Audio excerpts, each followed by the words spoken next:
Jadi fenomena yang terjadi banyak sekali ketika seorang yang menuju kepada Allah berjalan di rel-relnya para aulia, jalurnya para sulaha, para asfiya, belum nyampe pada puncaknya, belum nyampe pada intinya, terkadang tertipu dengan tipuan diri, merasa sudah paham, merasa sudah nyampe, merasa sudah pantas, merasa sudah hebat.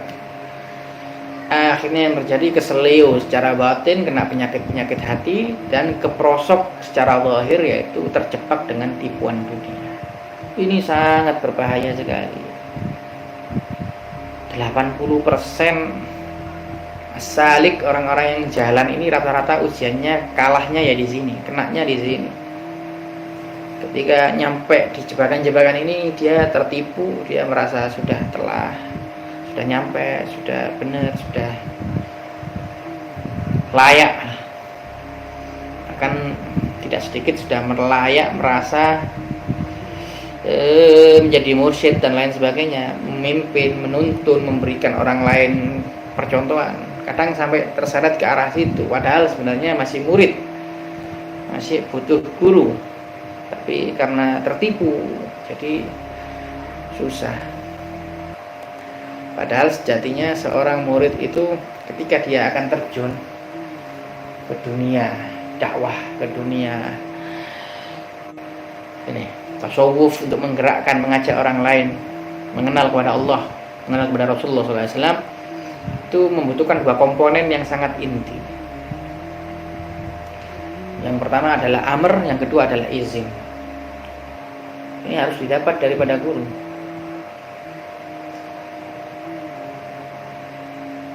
Sebagian ulama berpendapat cukup amr saja, karena kalau udah amr intinya sudah masuk.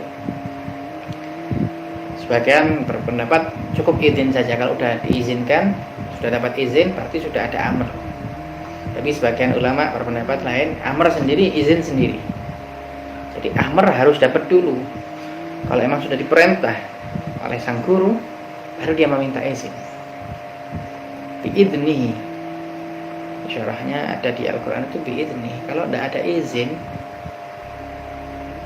terus dia ngawur, seenaknya sendiri jalan melangkah, sok menuntun orang lain, sok menggiring orang lain, sok merasa sudah hebat, sudah paham, ingin menjadi contoh bagi orang lain, yang terjadi adalah kesalahpahaman yang fatal bagi pengikut-pengikutnya. Bagaimana tidak? Pengikut-pengikutnya akan mengikuti panutan yang belum mendapatkan izin daripada gurunya. Dan ini berbahaya sekali. Jadi izin dan perintah itu komponen seperti koin, bolak-balik, bagian atas dan bawah yang nggak bisa dipisah, harus dapat dari gurunya. Itu di Al-Anwar Al-Qudusiyah karya Imam Abdul Wahab Sya'rani, itu jelas sekali di bab masalah bagaimana seorang murid melangkah di bawah perintahnya guru. Ada di situ penjelasannya, percontohan-percontohannya.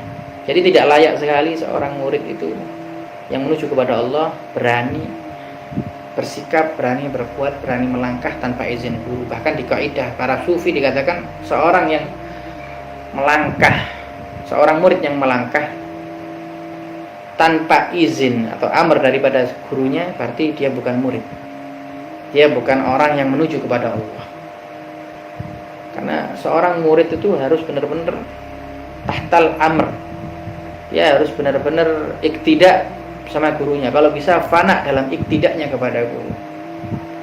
Karena kalau guru dan murid ini menyatu, si murid menyatu, fana kepada gurunya, nama si murid masuk ke dalam hati gurunya, al-waridat, segala sesuatu yang masuk ke hati guru, asrar, rahasia-rahasia, hal yang masuk ke hati guru, maka si murid yang namanya masuk di hatinya guru ini akan mendapatkan bagiannya. Lah kalau murid ini bermasalah, tidak masuk di hati guru, bahkan waliyadzubillah bidunil amr, biduni izin, dia bersikap seenaknya, merasa sudah pantas, sudah layak, terus dia berbuat dengan caranya sendiri, dan gurunya tidak ridha, tidak meridhai, tidak mengetahui, tidak mengiyakan apa yang dilakukan oleh si murid, waliyadzubillah. Ini maghrur, tertipu dan mahrum, tidak mendapatkan barokah daripada sang gurunya. Wakhda' lana in kunta rajiya waslina watruk munaka in aradta munan. Ini dikatakan oleh Al-Imam Fakhrul Wujud Sayyidina Syekh Abu Bakar bin Salim dalam qasidahnya Uktum Hawana. Wakhda' lana in kunta rajiya waslina.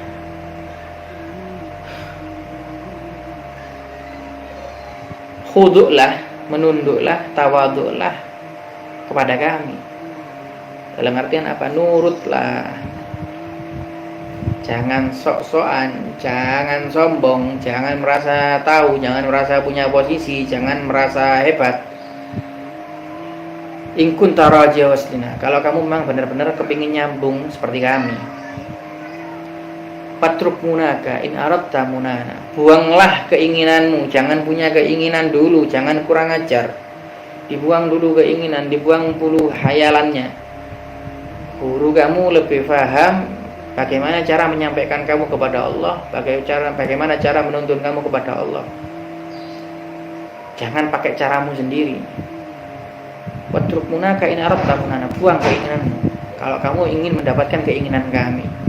Karena yang diinginkan oleh guru itu jauh lebih banyak, lebih bagus, lebih indah daripada si murid. Yang murid yang diinginkan ya terbatas karena kadar pengalamannya jauh, kadar usianya jauh. Namanya murid. Kaidahnya di situ.